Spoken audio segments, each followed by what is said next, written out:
Hello everybody, Cooper here, and welcome back to another episode of my NBA expansion franchise here on NBA 2K25. I hope you're all doing very well today. I'm very excited to get into today's video as we are getting into the rest of the 2024 offseason, including the Summer League and a FIBA friendly. I haven't decided which two teams we're going to be using at this stage, and towards the end of the video, we're also going to look at next season's draft prospects as I finish creating this year's draft class. So if you want to have a look and hang around at the end of the video, it will be there waiting for you. I'm just going to shuffle through the Summer League rosters that we have on screen at the moment. I'm at a point where a lot of the rosters do have some quality NBA talent on it, mainly because we have expanded the league, by 6 teams, that there's not as much talent to go around. So in the upcoming drafts that we're going to be having, we're going to be adding more quality NBA talent to the rosters. Anyway, so guys like Jabari Smith, for example. Obviously, we've got Junior Justice, who is the #1 pick in this year's draft. We got drafted to the Spurs. But guys like Tyler Hero and Jaden McDaniels are also going to be playing in the Summer League, just to bulk out the rosters a little bit more. Dyson Daniels has also found his way onto a Summer League roster. Onyeka Okongwu is also here. Scoot Henderson back before his second NBA season. Will be heading into the Summer League. But one thing I should mention, that there are some players on certain teams that do not actually belong on their certain team. For example, Naz Reid is on the Vancouver Kodiaks, mainly because we literally did not have enough players to fill out the rosters. So he will go back to the Minnesota Timberwolves before the start of the NBA season. He's just here for the Summer League. So if there's an injury or something like that, I would just take it off, and then it should be okay going forward. And the rest of the Summer League rosters, I think, apart from those guys, is basically the same. Kobe White is also, he's on the Chicago Bulls. At this point in time, he's found his way onto the Cincinnati Royals for the Summer League.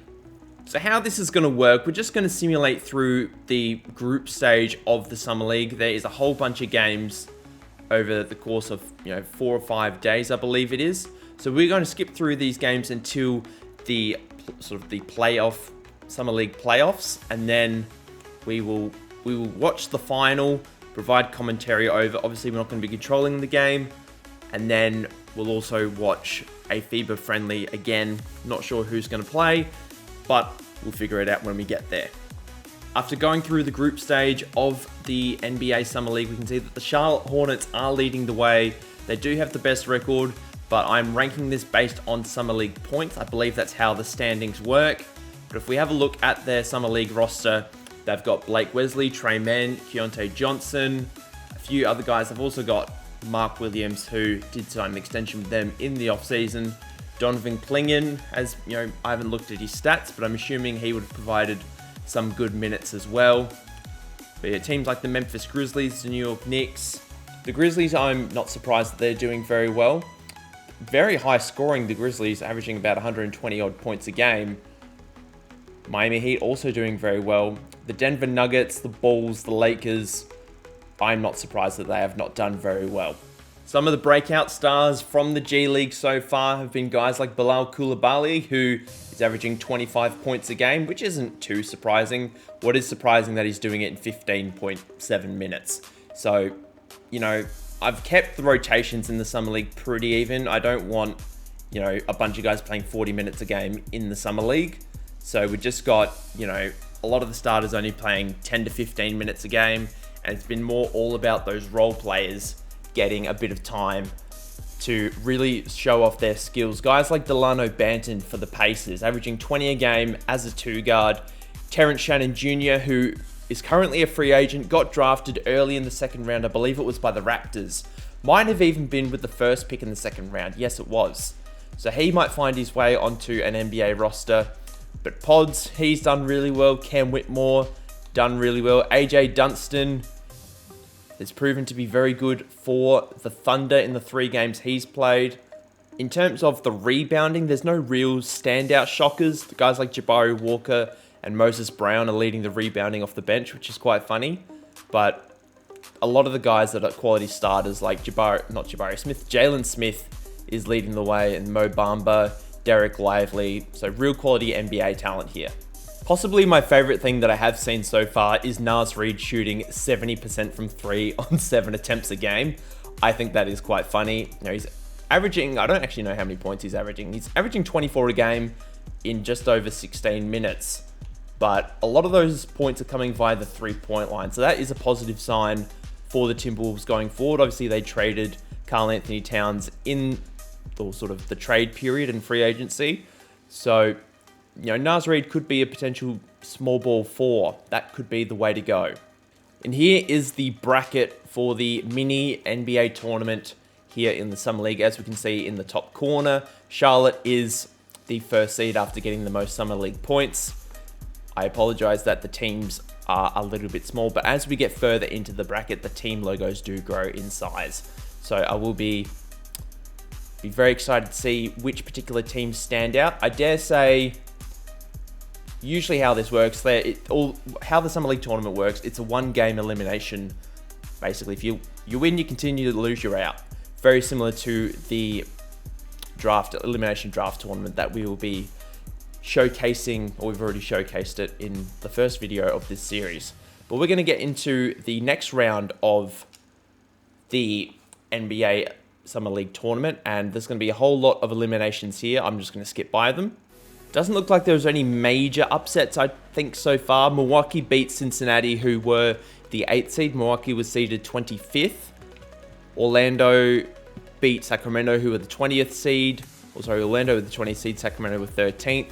Apart from that, I don't see anything too major. Golden State won their matchup.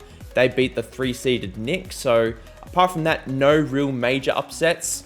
I'm going to keep an eye on, I think San Diego are going to be very interesting in the 10 seed. And I want to keep an eye on the Spurs because Junior Justice, the #1 pick from last year, we've moved to the quarterfinal stage now, and OKC have moved on. Unfortunately, San Antonio did get knocked out, but apart from Charlotte and Memphis, as well as Detroit, no other top 10 seeds left. I suppose San Diego is the 10th seed, but no other top 10 seeds left. So that is a little bit surprising. We are down to 4. We've got Charlotte and Orlando in sort of the left-handed side bracket because it's not really split into East versus West or anything like that. And then on the other side of the bracket, we've got Detroit and San Diego. We will do this simulation live. Kevin Knox has got a knee injury, sure, that's fine. Orlando have been eliminated, as well as San Diego. So we're going to have a Detroit-Charlotte Summer League final. We will have a look at their roster shortly.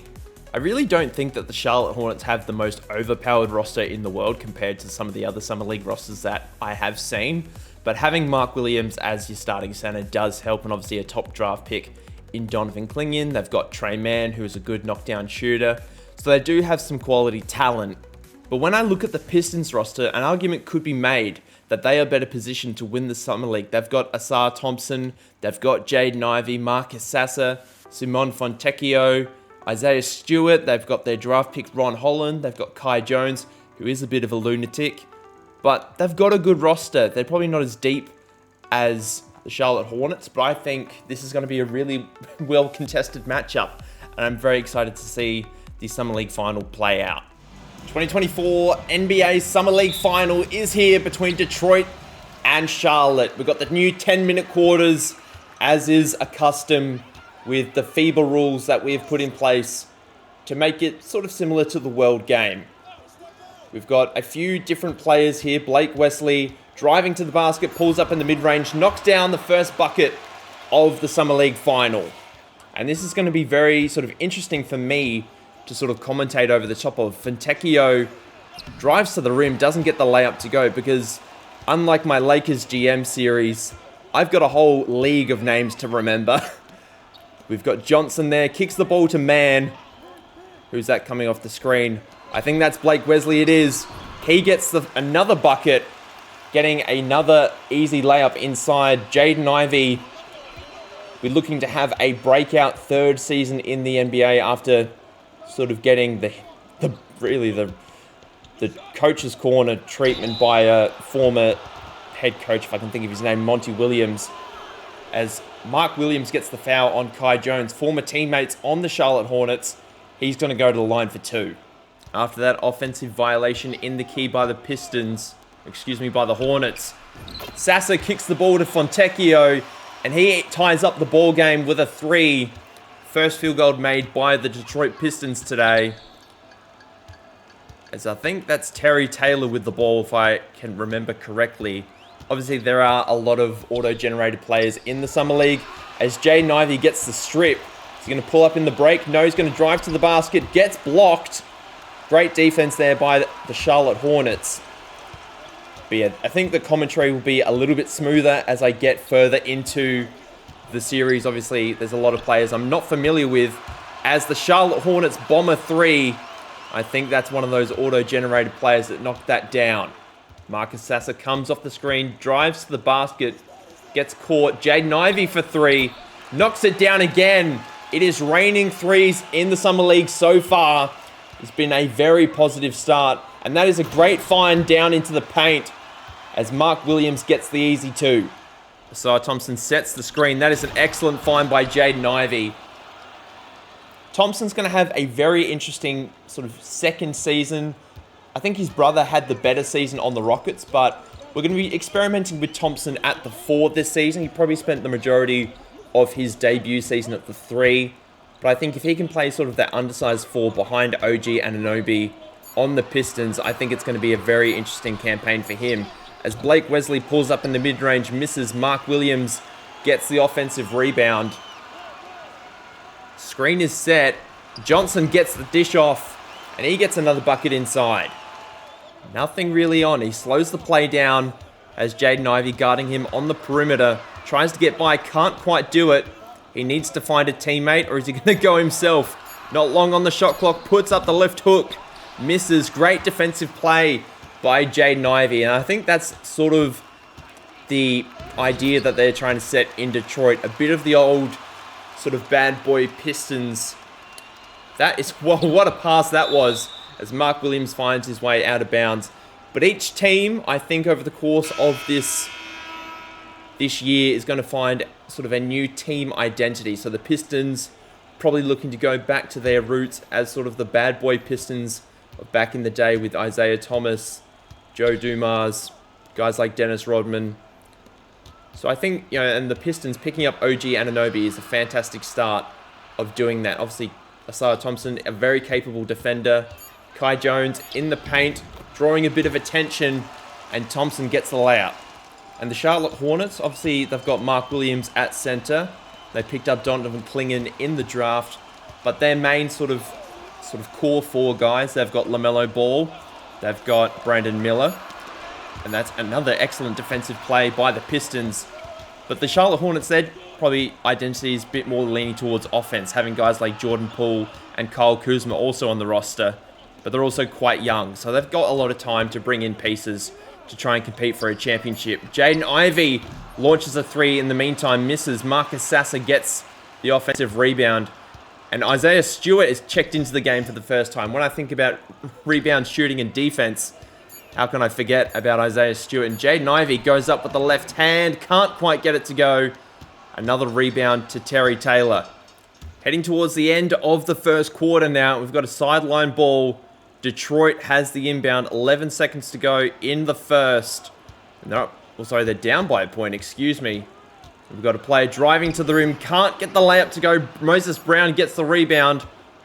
No full court heave to end the first quarter, but it's been a very exciting sort of display for both teams. Very even contest so far.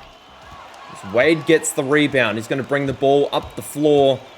No notable names on the court at this point in time, but a nice mid-range jumper. Something to keep an eye on as we'll be looking over at the Summer League stats at the end of the Summer League season, I should say, to see who could potentially get their spot onto an NBA roster. And now we've got our first look at Ron Holland for today. So the 13th overall pick in this year's draft. Driving to the basket, trying to get the strong finish inside. Can't get it to Isaiah Stewart, and the ball's intercepted by Moses Brown. Been a real back and forth game so far. Detroit now up by 5 after spending a lot of the first quarter down. There's a nice screen and roll by Mark Williams. I think Blake Wesley found the dish to him. Mark Williams has been really good so far. Really dominant in the paint. And he's a big body as well. The only trouble is he can't stay healthy all the time. So, you know, it'll be interesting to see what Charlotte do. They've obviously got Donovan Clingan as a backup. As Marcus Sasser tries to get into the paint. Can't. Trey Mann gets the ball on the outlet. Pulls up. I always get... There is a Trey Man, but I can't remember. There's another man they get mixed up with. There's good hustle there. No jump ball. And Asar Thompson gets the rebound. I'm pretty good with the Thompson twins. I don't often get them mixed up. Jaden Ivey hands off to Thompson. Kai Jones is in the game. Not the biggest Kai Jones fan in the world, but he is, you know, very athletic. Thompson finds Jones inside. Can't finish, gets his own rebound, kicks it out to Marcus Sasser once again. So there's been a lot of offensive rebounding so far in this game. Sasser pulls up in the mid-range, knocks it down to extend the lead to 3 for the Pistons. The Pistons starting to get away with things here. Mann trying to get into the paint. Mark Williams is hovering around. They've also got Terry Taylor in the game. Blake Wesley, former San Antonio Spur, was let go on his team option. Knocks down the outside jumper. Although his foot's on the line, it's only going to be a 2. There's 45 seconds to go in this first half. And Detroit has shown a lot of promise. But Charlotte, who were the number 1 seeded team in the Summer League, obviously going to try and fight back in the second half. But it'd be very interesting to see what happens. Because obviously the Summer League, at the end of the day, it doesn't really matter. It doesn't get you any closer to an NBA championship. But there's a lot of personal pride out there for some of these more experienced players who are trying to get onto an NBA roster. And obviously for the new draftees. There's another intercept by Jaden Ivey. Kicks it up to Thompson. Gets fouled. Can't get the layup to go. Thompson can't knock down his second free throw. Gets the first one though. Mark Williams advances the ball to Mann. Taylor gets the offensive rebound. 7 seconds to go in the first half. Charlotte down by 9. Lob is misfired. Thompson, half-court heave, can't get it to go. And that is the first half of this Summer League final. My instincts were correct. It is Trey Mann for the Charlotte Hornets. He currently has 13 points in the first half. He's played 15 minutes. Been pretty effective. 4 of 10 from the field, 2 of 3 from deep. Does have a handful of rebounds and assists as well. Keontae Johnson, he's hit a couple of threes. He's done very nicely. Blake Wesley trying to get onto a roster. David Duke Jr. He's taken a lot of threes, but can't finish too many of them. He is 2 of 9 from the field. So that is probably, you know, not a great indicator for him for the future. Mark Williams has been really, really good defensively. 4 boards, an assist, a steal. He does have a turnover to his name. I thought he had a couple more buckets than he already did. But he's got offensive rebounds. I wouldn't be surprised if he, you know, sat the rest of the game. You know, there's not really much in it for him. Get some minutes into Donovan Clingan, who is yet to check into the game, actually. So we'll hopefully get to see some of him in the second half. And for the Pistons, we've got 2 guys who were top draft picks, Jaden Ivey and Asar Thompson, both on 17 points, both doing really good job defensively and very efficient scoring-wise. Jaden Ivey, 3 of 5 from deep. Asar Thompson, 8 for 11 from the field. He's missed the 3 and hasn't knocked down all his free throws, but 2 offensive rebounds is very impressive as well. Fontecchio, we were considering letting him go, but we did have his bird right, so we've picked him up and signed him to a 1-year extension. He's 3 of 6 from deep. And Isaiah Stewart also been very good on the rebounds. In terms of Ron Holland, he's missed a couple of shots, but hopefully we can get some more positive work out of him in the second half. Nobody else on the roster is really of note. Marcus Sasser, you know, was okay in the first half, has 4 assists as well. I've decided to skip forward to the end of this one. The rest of my commentary really hasn't been that fantastic, and Detroit are just running away with this game. 159 plays 121 with a minute and a half to go. Jaden Ivey has been going off. I don't know how many points he has. I haven't looked, but he has got to be close to 50. Kinsley pops the 3, misses for the Pistons as Blake Wesley gets the rebound. Johnson being well guarded. I think that's... No, it's not Ron Holland out there on the perimeter. Actually, no, it was Ron Holland. I was right. Trust your instincts, Cooper. Barber gets the rebound. And with a minute to go in this Summer League final, it's going to be Detroit. They're going to be crowned champions of this year's Summer League. Ron Holland has the ball on the perimeter. Pops the three. Not a known three-point shooter, but, you know, that is going to be an area of his game that the Pistons are going to be looking to develop.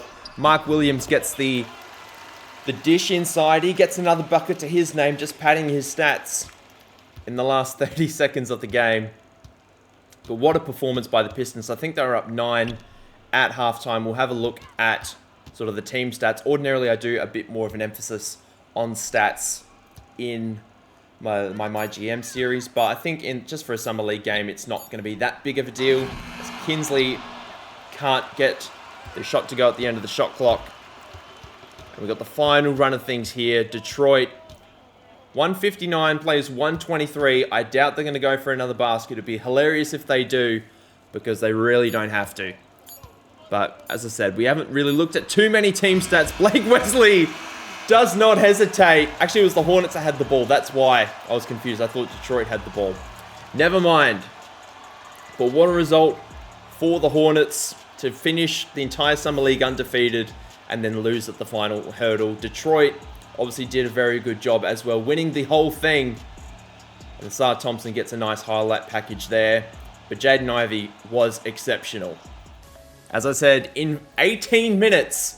He didn't actually play for that long. I thought he played for a little bit longer than that. But it's just under half a game, considering the quarter lengths, or the game length now is 40 minutes, without, obviously, overtiming, etc. Jaden Ivey scored 42 points, 3 boards, 4 assists, which I think all of those were in the first half. 16 for 24 from the field. I believe that's 7 for 11 from deep. Knocked down his free throws, did a very good job. Ausar Thompson... 25, 6, 7 with 5 steals was very good in his 23 minutes. Simone Fontecchio, 5 of 9 from 3, 5 of 10 overall. Admiral Schofield was perfect from deep, and Isaiah Stewart proved his value, getting a double-double. And to be perfectly honest, the Charlotte Hornets were not too bad in this game. It's just there was a lot of shot chucking from the likes of Trey Mann, Terry Taylor, David Duke Jr. just trying to put shots up to get their spot on a roster. But, you know, guys like Blake Wesley performed within the team structure, did really well. Mark Williams, obviously an experienced NBA player at this point. Moses Brown was efficient in the shots he took, ended up with a double-double. Terry Taylor, just a shocking performance. 5 of 15 from the field, 7 turnovers in the 29 minutes he played. 12, 8, and 2. Not very good. And here are the final game stats for those of you who wish to look. 159 plays 126. The Pistons shot the hell out of the ball. 23s made on the game. 49% of them go down. And then the Hornets really struggled. 41, 27, and 75 shooting splits. They got a ton of offensive rebounds, probably courtesy of Mark Williams. I mean, he doesn't explain the 18-point differential by himself. But was really, really good. Biggest lead on the game was 47, which it was, an absolute blowout in the end. After the first half was pretty even, absolutely ridiculous. Here is the final bracket for the Summer League this year. Detroit going undefeated in the tournament, winning quite convincingly over Charlotte in the end. And if we have a look at the Summer League sort of player rankings, I suppose, league leaders, the biggest surprise out of the tournament would probably be Jaden Hardy. Not a really known guard in the NBA, but 18 points a game in the Summer League was really positive. Terrence Shannon Jr. went drafted in the second round, proved he could hang around and score the ball. How did he go shooting-wise? Pretty good from 3, 40%. Knocked down on his threes. Jet Howard was good. Bones Highland was up there. Cam Whitmore got some more experience in his second season. Junior Justice only played the 16 minutes a game, but 17 points, got a handful of rebounds, got some assists as well. Was pretty good defensively as well, just under a steal and a block a game. Did get a couple of turnovers, which is a little concerning, but 60% in the field, obviously it's a small sample size, was pretty impressive. AJ Dunstan, also the 4th overall pick, was very good in the minutes he played. Just under 20 points a game, 6 boards, just over a block, 66% from the field on plenty of attempts as well. So very good to see out of him. And the last player I want to show off is Toby Trapp, who's the number 4 overall pick to the Washington Wizards. He's our 6'8" point guard, and in 17 minutes average 13, 6, and 7. Pretty good efficiency. Didn't shoot a ton of threes. In fact, he didn't make any threes, but still 55% from the field. Probably could have done a little better defensively, but in terms of his size, he's more of a slashing playmaker as his play style in the top corner presents. I think he's going to hopefully elevate the Wizards to be at least a play-in team. The Wizards are probably going to be terrible, but if they can have a semi-decent season, I think, he might be a smoky for Rookie of the Year. And today's showcase FIBA friendly will be the USA up against my homeland, Australia. There's a couple of different storylines I want to sort of go across in this game. I'm very excited to get into this one. As we get into this FIBA friendly, there are a couple of things I want to go over as Kevin Durant takes the first shot of the game. First and foremost, we've got Ben Simmons and Kyrie Irving playing for Australia in the same team. They haven't been teammates since, they were in Brooklyn all those years ago. Kyrie Irving, first 3 of the game for him is off the line. And we want to see what the Olympic champions can conjure up as LeBron James gets into the paint. And we'll get the first look of him since he has moved to the Brooklyn Nets in free agency. No Joel Embiid on this team. Rocking largely an unchanged starting lineup since the Olympics, I should say, for Team USA. But there are a few different changes on the bench as Josh Giddey, who's now a member of the Detroit Pistons, misses his first shot of the game. Anthony Edwards in transition, getting into the paint, finds LeBron again, who's just clogging up space in the paint. Anthony Davis as Kyrie Irving ahead. Kevin Durant, another former Brooklyn Net, pulls up in the mid-range off the dribble. Anthony Davis with the offensive rebound, kicks it out to Steph. He's not going to miss that 3. USA 5-0. In addition to Josh Giddey, we're also going to have a look at Dyson Daniels. He's recently moved to the Oklahoma City Thunder. Not in the Josh Giddey trade, but he is now effectively going to be filling that role for the Thunder instead of Giddey. And I think that's a good move for the Thunder.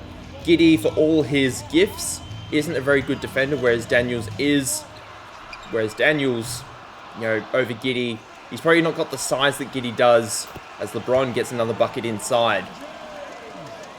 But it will be good to see, what Daniels can do for the Thunder. I don't think he'll be a starter, but if he can, provide some good minutes in sort of a 6th man capacity. Kyrie Irving trying to put on a bit of a one-man show, gets fouled by Davis. We'll go to the foul line. Only the one to make it the foul line for Kyrie Irving. But I think it's going to be a very interesting season. Firstly and foremost, we have 6 new teams that are entering the league. But also, semi-occasionally, we get to look at these FIBA friendlies, post-summer league once all that plays out. And I think next season might be a World Cup season. So I'm quite looking forward to that as well. We'll probably cover this game particularly more than we did the Summer League final. Just because we know more of the names involved. And with the Summer League, there's not a significant deal of importance as Ben Simmons gets the first field goal for Australia. Whereas again, sort of similarly to the Summer League, Team USA versus Australia, there's a bit of national pride there, but also national pride between teammates and personal pride between teammates. Obviously wanting to prove to one another, because a lot of these guys are in the NBA. If not all of these guys are NBA. Steph Curry misses the 3. So it'll be very interesting to see how they sort of deal with each other, trying not to showboat too much before the season starts. Kyrie Irving can't get around the screen, pulls up at the top of the key, knocks down the 3. Josh Giddey's been given the task with guarding LeBron James, which isn't an easy task as we know. Hands off to Tatum, who's checked into the game for the first time. Curry launches another 3, knocks it down. And how good was Steph Curry in the Olympic Games finals in 2024? Although LeBron, whether you think rightfully or wrongfully so, won the MVP of the Olympics. That is a good find in Jock Landale. Steph Curry, you can say, when it mattered most in the semi-final and the final, stood up and was incredible. I think he had 24 in the final, and then I think he had 36 or something in the semi-finals. LeBron just powering inside, gets another bucket to go. Jock Landale has the mismatch down low, finds Kyrie Irving on the perimeters, blocked by Durant. Jason Tatum finds Devin Booker, who obviously is on a new team this season, hits the three in the corner, and he'll be looking to impress his new backcourt teammate Trae Young, who obviously not in the Team USA squad. But I think those two, combined with some of the other weapons that the Houston Rockets have, going to be very dangerous in the Western Conference this year. Kyrie Irving gets to the rim once again. Steph Curry boxes him out well. Ball finds Tatum. Curry, actually that's Booker that has the mismatch at half court.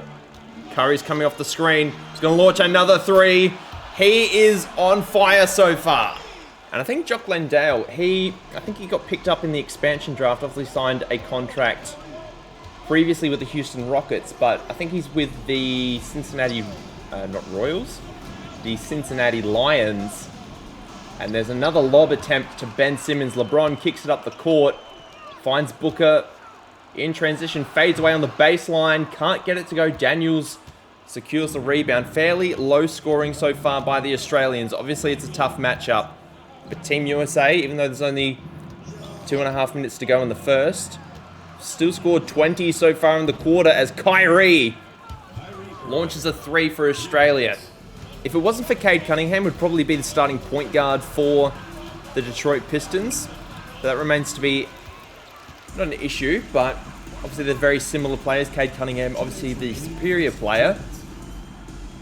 But the Pistons, we spoke a little bit about it in the Summer League final, but they're going to be looking to establish an identity of defense as Curry hits another three. I think that's 4 threes on the game now. But we'll cover that in the coming episodes. We're not going to do every single team in the next episode because that would be very long. It would probably be like a 2-hour episode. But we'll probably, as each team that we cover them, LeBron James fouls Giddy there. Let's just say the first game of the season is going to be Lakers, Celtics, for example. We'll cover the 2 Lakers games, or cover the 2 teams, and each of their individual play styles. Obviously, the Celtics are going to be a bit more perimeter-centric. The Lakers, now in a rebuilding phase after losing Davis and LeBron. Giddy makes the first free throw.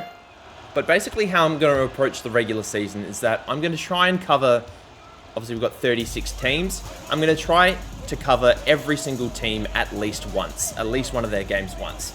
So obviously with being 36 teams, meaning we're going to have to cover at least 18 games. I'm probably going to include the playoffs in that, as Tatum knocks down the three in the corner apart from the offensive rebound from Bam Adebayo. So teams that likely not going to make the playoffs will cover earlier in the season, as Stuart Reed's checked into the game for the first time, USA Bowl, and then teams that are more likely to reach the playoffs will cover them as the season goes on.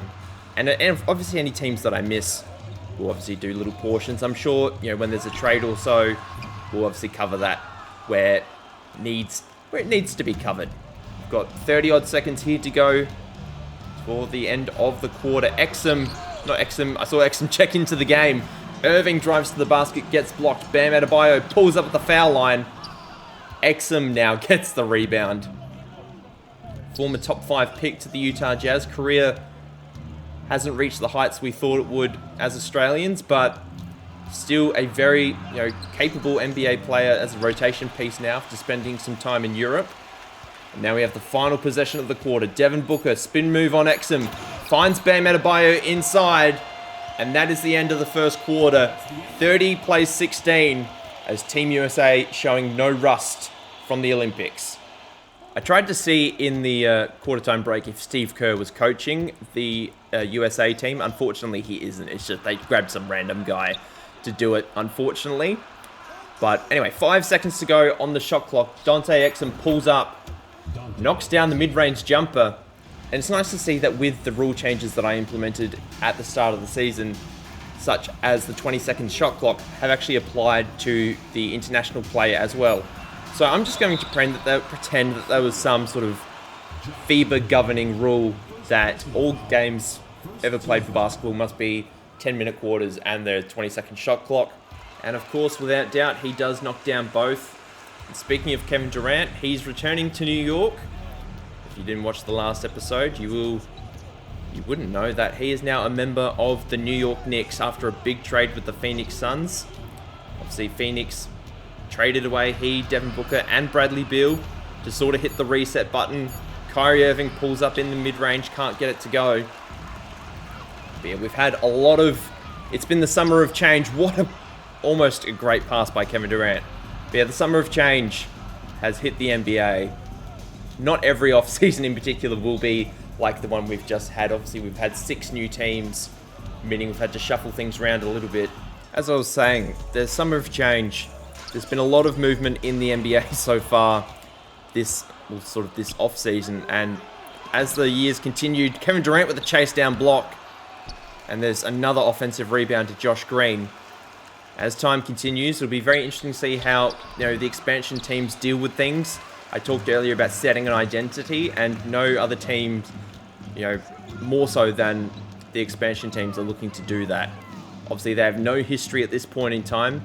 You could argue that the Seattle Supersonics have a little bit of a history, as Kevin Durant pulls up in the mid-range, knocks down the mid-range jumper.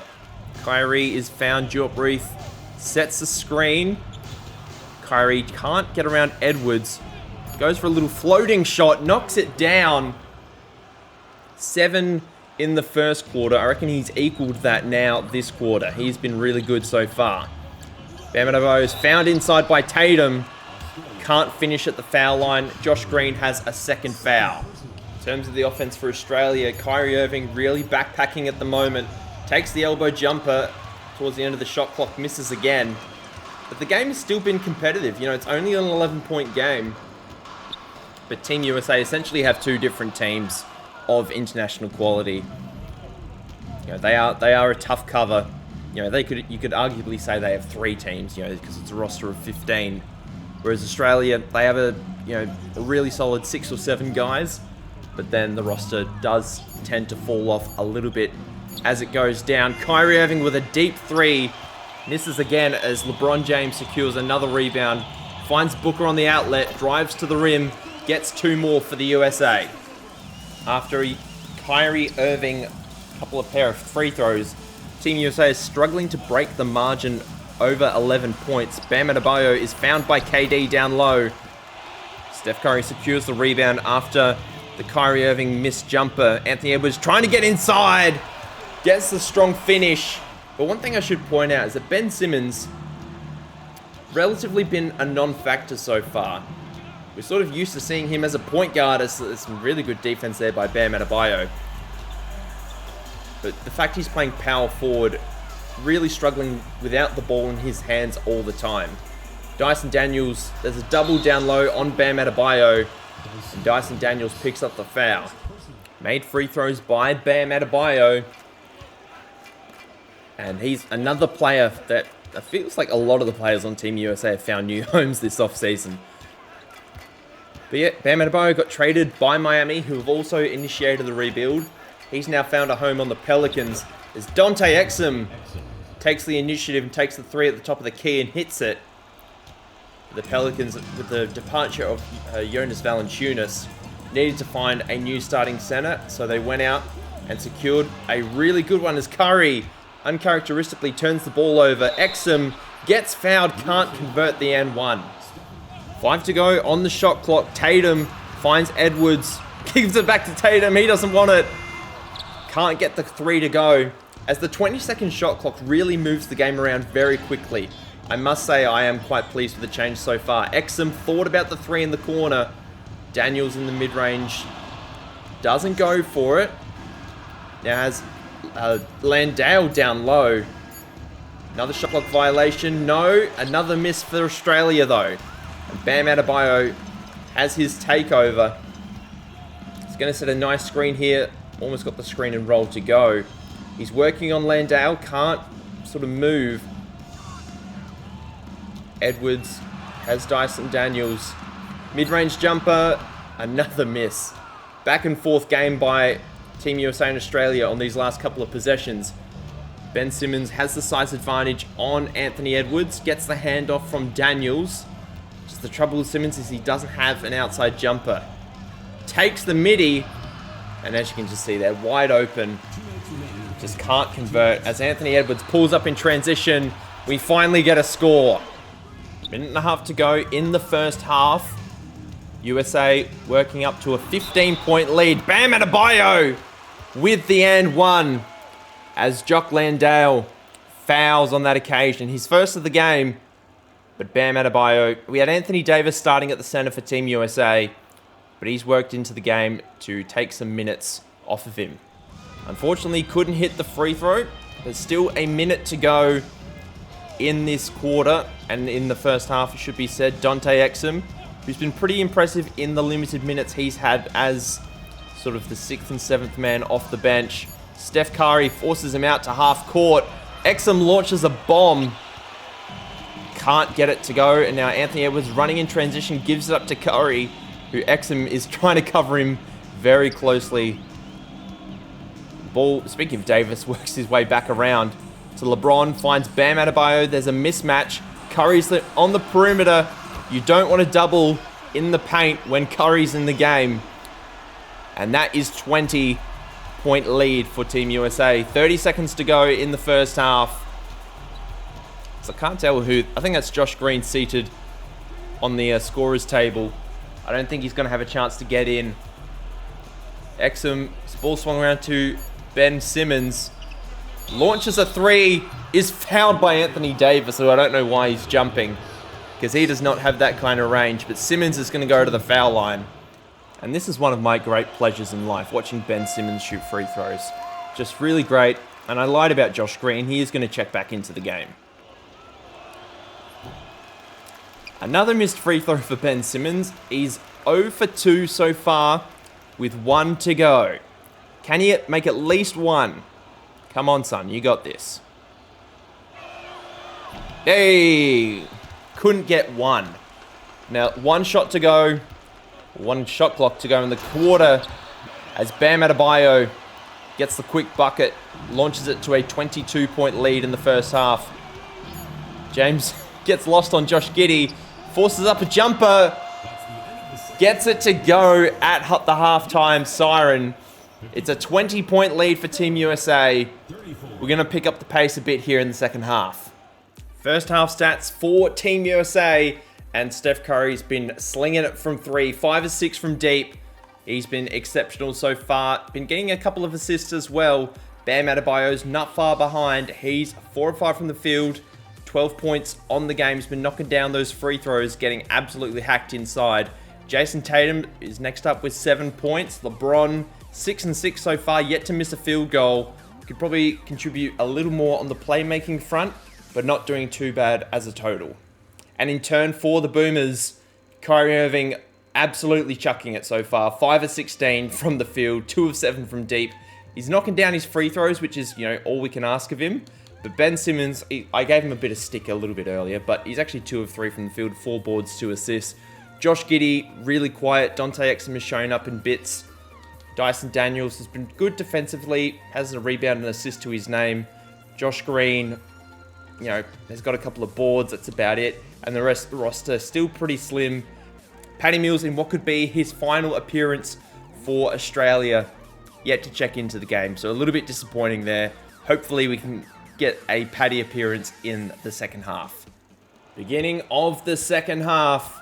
And Anthony Edwards going to lead the line for Team USA. Steph Curry, who as I mentioned in the break, 5 of 6 from deep in the first half. Finds his way inside. Gets fouled by Kyrie Irving.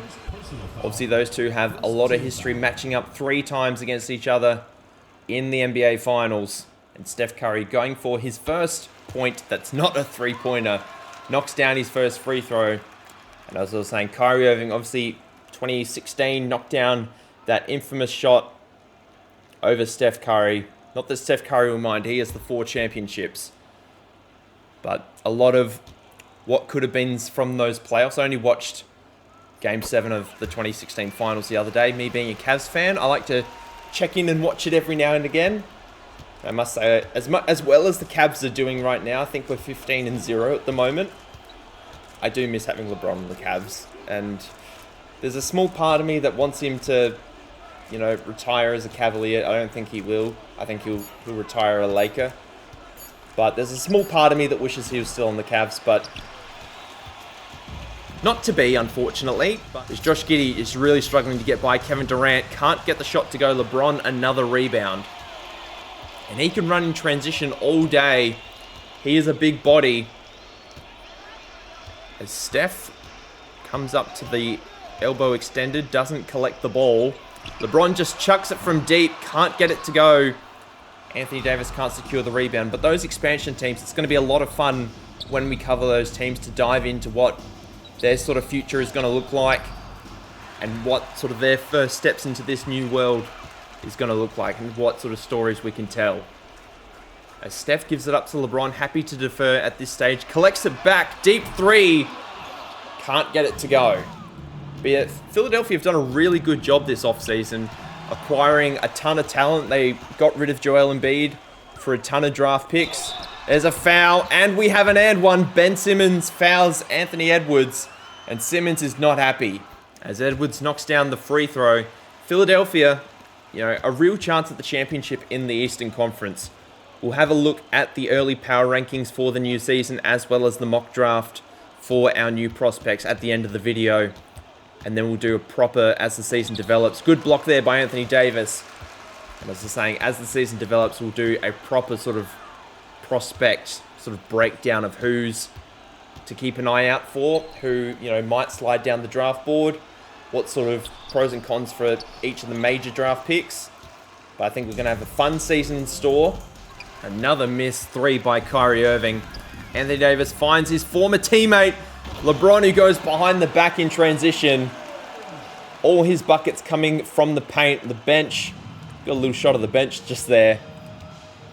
But yeah, I didn't cover the guys that haven't played in the game so far. So Tyrese Halliburton, Tyrese Maxey, also been selected for Team USA, as well as Karl Anthony Towns, I believe. So those guys replacing Drew Holiday, not Alex Caruso, Derek White, and there's probably one other person I can't remember. Joel Embiid, that's who it is. Steph for three. This time, knocks it down to a 30-point game.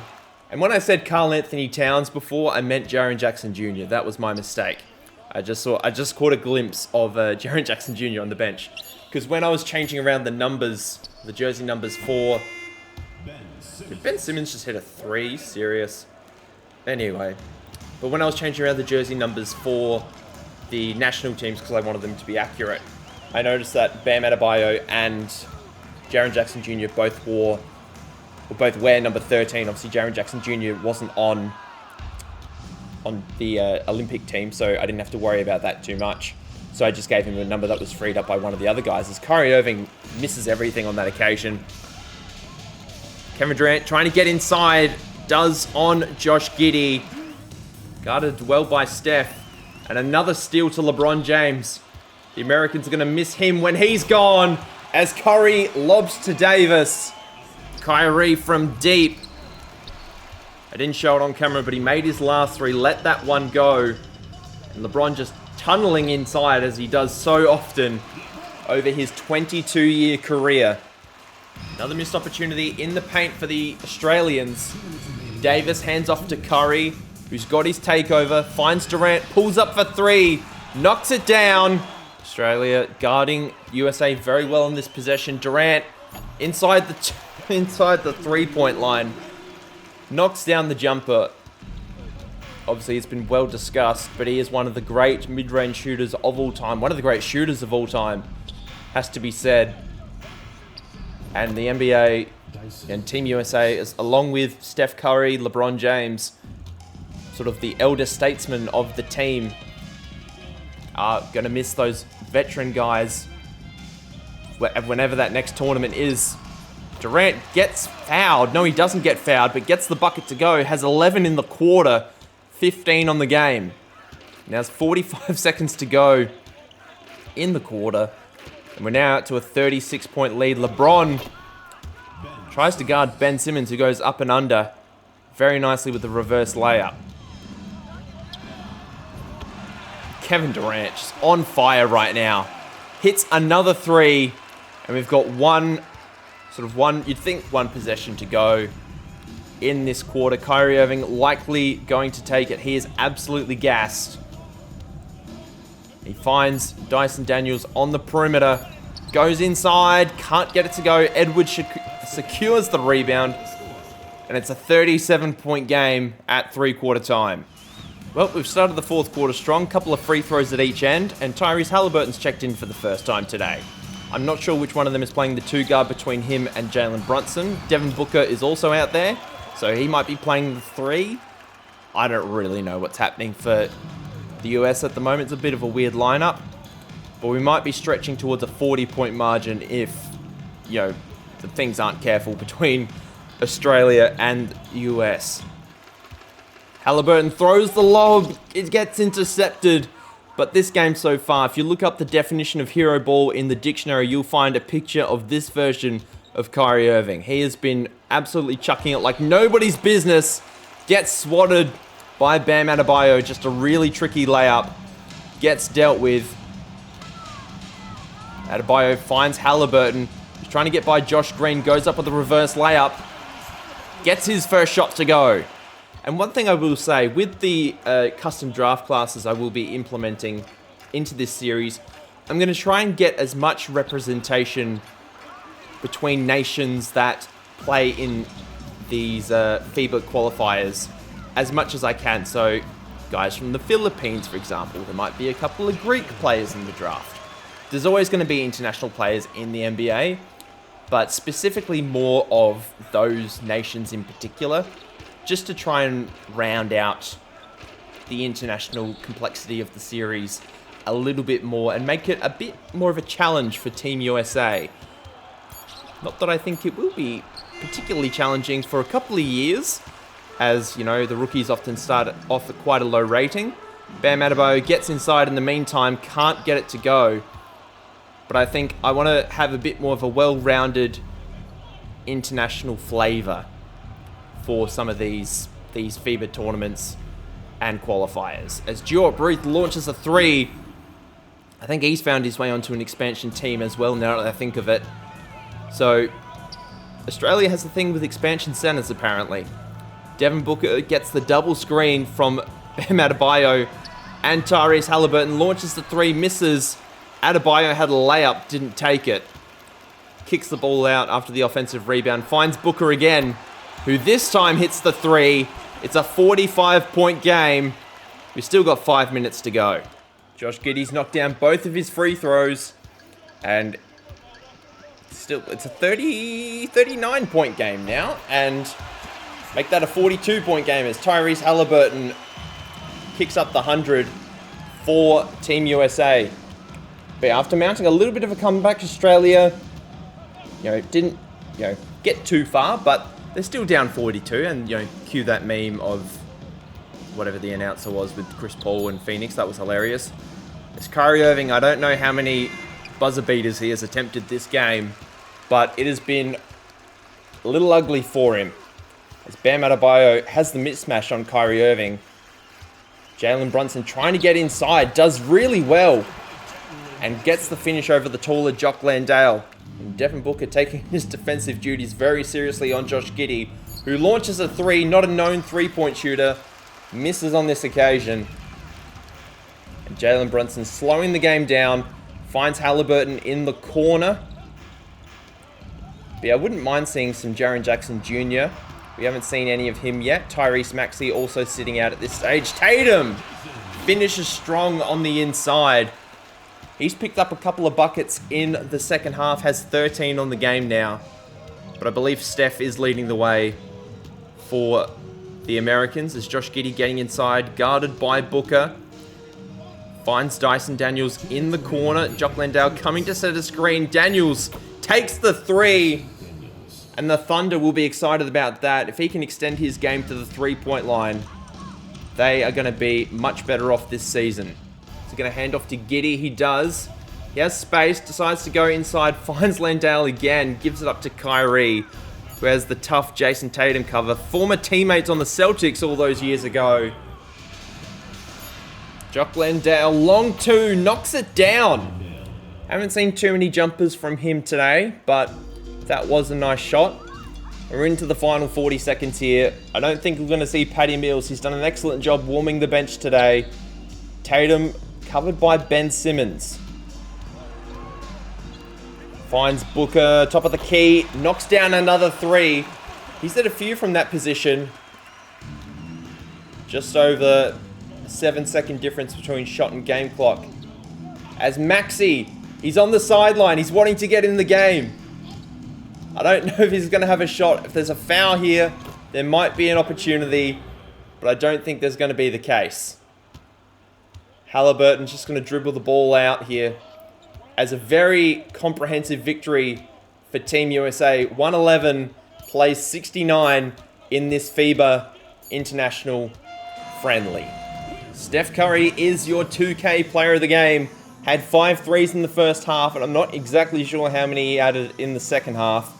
Sort of sat down in the second half and let some of the other guys, take control. He did get a bit shot happy at the start of that third quarter.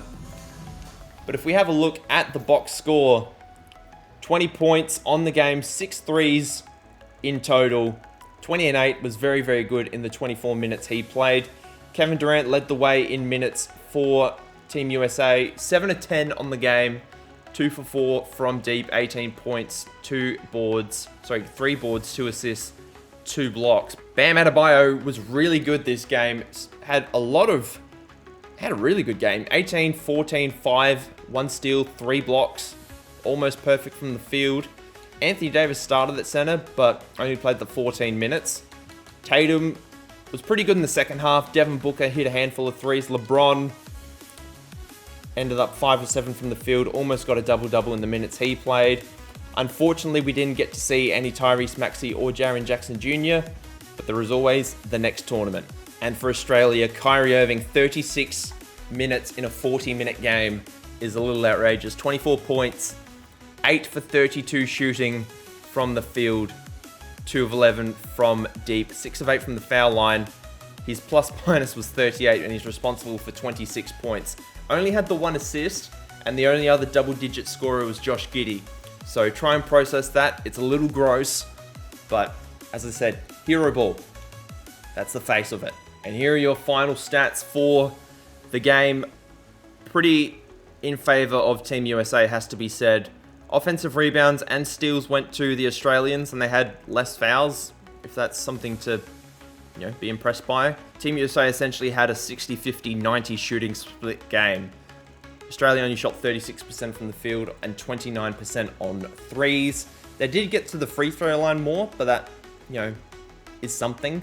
With the lineup they had, they didn't really stand a chance on, unfortunately.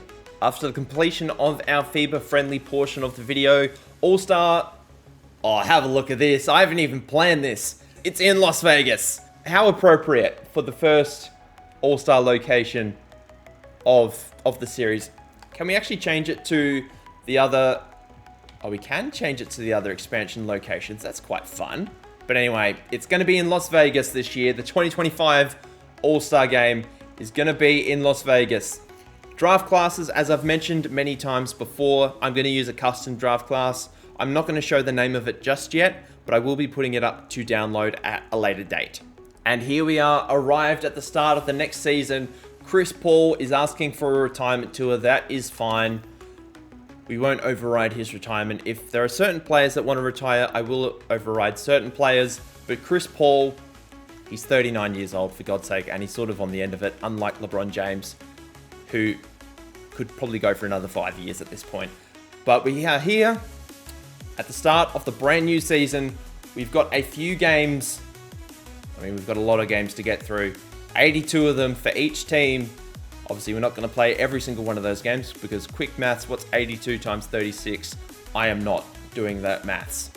And if we have a look at the mock draft before the start of the new season, we can see here that we have a couple of players that we are going to get to know over the course of this season. The likes of Quincy Powell, who's a high schooler from Australia. Andres Hernandez from Spain. Freddie Tadlock, who is a freshman at Syracuse. Patricio Colangelo from Italy. Maverick Adkins, who's a high schooler in Canada. Joshua Banks, who's a big boy. JT Charalampopoulos. I'm gonna have to get used to saying that name. From Greece, he's currently in high school in Greece, but we'll obviously get to know him over time. Adonis Batista, who is a freshman from the Philippines. He's 19 years of age. Godstone, who is a really young freshman at Georgetown. And finally, David Muller from Germany. Those are all the prospects that are the top end talent. Obviously, there are more prospects to look at, but those are just a small handful that's the current top 10 of the mock draft this year. But if you enjoyed today's video and are excited for us to get into the next season, please leave a like on the video, subscribe to the channel if you are new, and feel free to leave a comment what team you want to watch the most over the course of this series. And until next time, guys, I hope you have a lovely day wherever you are in the world, and I'll see you guys then. Bye!